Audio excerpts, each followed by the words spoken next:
Folks, I'm trying to drop off a roll of hay to Tex and Santana, and I can just tell from the way they're looking at me that they're going to try to start trouble as soon as I go in there. So Santana's going to try to come out. Go, Santana, get back in there. Get back in there, girl.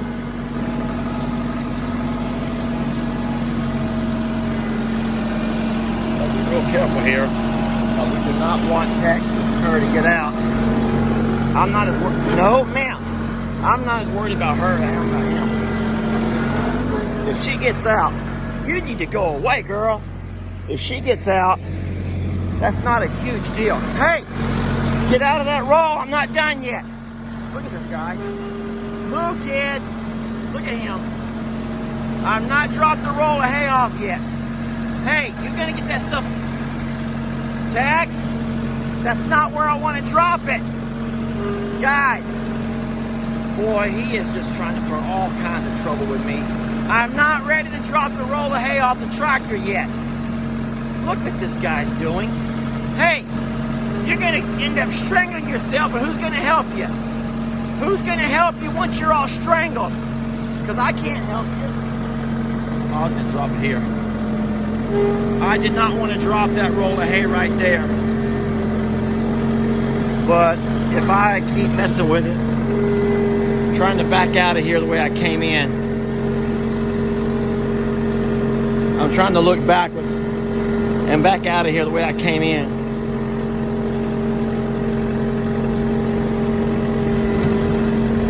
And I just bumped the fence. All is well.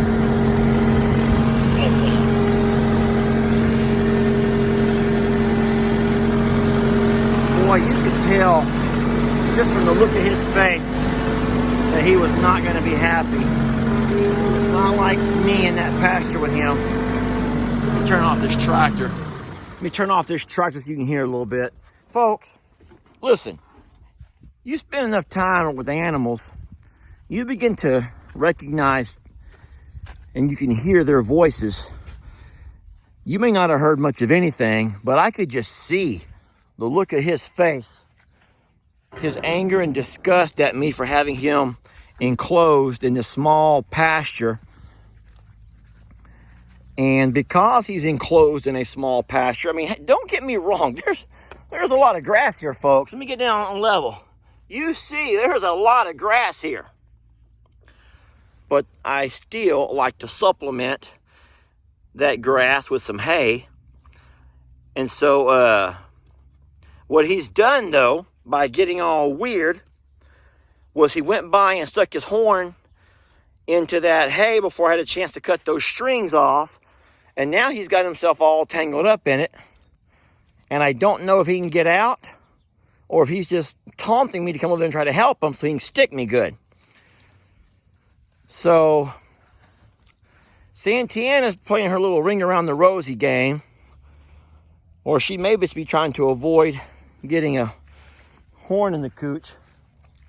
That was probably, I shouldn't have said that. I just can't leave before I know if that string is off of his leg or not. I don't want him to get tangled up out here somewhere. I know he can get real feisty. All right, I think the string is off his legs. It was all wrapped up around his face. You all saw that, I think. As I was dropping it off, he ran up and stuck a horn in it and yanked and pulled. And yeah, like I was saying, these animals, man, you get to know their personalities. And sometimes you can hear them talk to you without them ever saying a word. And I saw the look on his face. He's kind of like, how dare you come in my pasture? Tractor, hay or not, this is my pasture. So he's laid claim to it, and you appreciate that. But if you want to know what kind of stuff he has done to other rolls of hay, there's one over there. They don't last long, I hear, because this is what he does. This right here is how he shows off his strength, folks. This over here is what he does to make sure that I'm reminded that he's the boss, not me. This is Tex's world. I'm just living in it. Santana, you're not going to do anything. She tried to come up and move that roll of hay, and she bounced right off of it. That reminds me of those middle school kids in football practice. I coach middle school kids. Those kids get their helmets on and their pads. Now, listen, they can talk trash, folks. They're 7th graders, and man, they talk trash the whole first week of practice because, see, the first week of practice, you're not wearing pads. You're out there with a helmet only. And then the whole week long, they're talking about what they're going to do once they get their pads on, how they're going to do this and do that and do this and do that. Sure enough, Saturday morning, we issue pads, and we have our first morning practice. It's nice and cool. Kids are all out there with their helmet and pads and geared up. Next thing you know, all those kids that talk that trash all week long, once they get hit a couple of times and they realize they're not as tough as they thought they were, they didn't move mountains as they claimed. Santana just walks up to this roll of hay. Now she's seeing Tex do what he's doing. She walks up to this roll of hay trying to give me the stink eye. She walks up to this roll of hay and pounds into it, and the hay didn't budge. Now look, Santana's having to have her wounds licked. That's a good boy, Tex. It didn't hurt her as much as it hurt her ego. Yeah, Santana's not hurting, folks. It's just her pride that's needs to be consoled.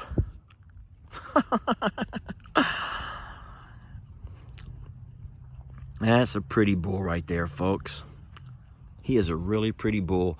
You know, when I got him as a young calf, he was a yearling. That means he had just turned a year old, just off of mama. He was nothing like he is now. He is nothing like he is now. I never would have imagined him to grow up and be so beautiful. I mean, look at him. He's standing at a really nice spot here, his perfect posture. And for you folks that do shows, and you folks that are around animals, and even you guys that are ranchers and that you look for good, strong bloodlines when you buy your breed bulls, I mean, he's magnificent. He's magnificent, folks. Whenever he tries to look, okay, well, right there looks a little feeble. Stop doing that, Tex. Stop doing that.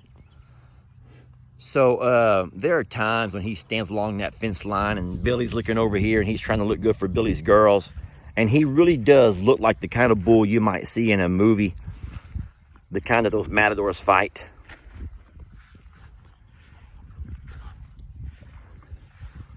I wonder if any matadors follow this page and could give your feedback on the bulls you go up against compared to the way Tex looks. Hey, don't y'all laugh about that comment, because we have been contacted by some folks in all kinds of professions that we would have never thought would follow a page like ours. Ever. We got a person from Alabama who's a zookeeper. She's always sending us stuff from the zoo. I think it's Alabama. I hope I'm not in the wrong state. Nice lady. But why would a zookeeper follow our... Why would a zookeeper want to follow our page? Because you would think that someone who's around animals all the time, and I mean exotic animals. I mean, you know. Now, I don't know exactly what her role in the zoo is. No, sir! No, sir! Okay. I think that's my way of... I think that's... Once again, that's Tex's nonverbal way of letting me know that I'm in his pasture and he's tired of being on video and he wants to continue the subject about the matadors. So for any of you matadors out there, I would like to know how Tex ranks compared to some of those bulls you guys get in the ring with. I hope that Tex knows that we're not going to invite any matadors over here, because those guys actually kill their bulls and eat them. And we're not going to do that. Uh-oh. Okay, I'm leaving, bro. I'm leaving. Don't gotta do all that stuff. Slowly backing out. Not gonna turn my back on you, though. He's really a pretty bull, though. make one circle around them. See if I can do it safely.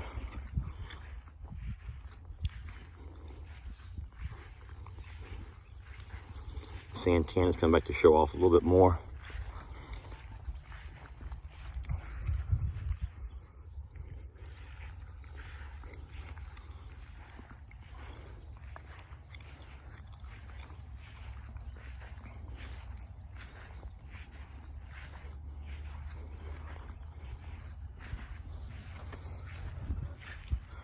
Y'all notice something about Tex's back?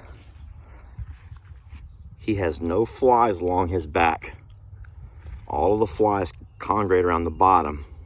That's because that thing I showed y'all last time, that little snake that we use on the barn, it medicates.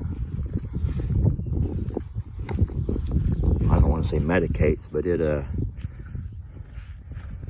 it puts that fly repellent down his backbone. And so all those flies congregate around his lower extremities, which I'm sure is not near as annoying as it would be around your face. Funny story about that is I wake up a couple of mornings ago and I go in Lex's room to play Xbox because Lex was not here. Lex was with his mama. And so I go into his room to play Xbox. And when I turn on the light, LE is asleep in Lex's bed. And I woke him up and I said, son, what are you doing in Lex's bed? I thought for sure LE was mad because his bed had too many water bottles piled up, or who knows what he'd be complaining about. But no, LE is asleep in Lex's bed. I said, son, what are you doing in this bed? So this is funny. So he says there was a fly in his room that kept bothering him. There was a fly in his room that kept bothering him and he couldn't sleep. So he just went and got in Lex's bed. That's funny. No, but the thing is, you all know how many times you've been woken up by a fly, or you're trying to take a nap and there's a fly whizzing around and they'll land on your nose and you swish them away, they land on your forehead, and you swish them away, they land on your chin. So, you know what? When I've gone from talking about wild angry bulls to matadors to flies on your chin, I think that means I probably have gone a little too long. All right, this video is officially over.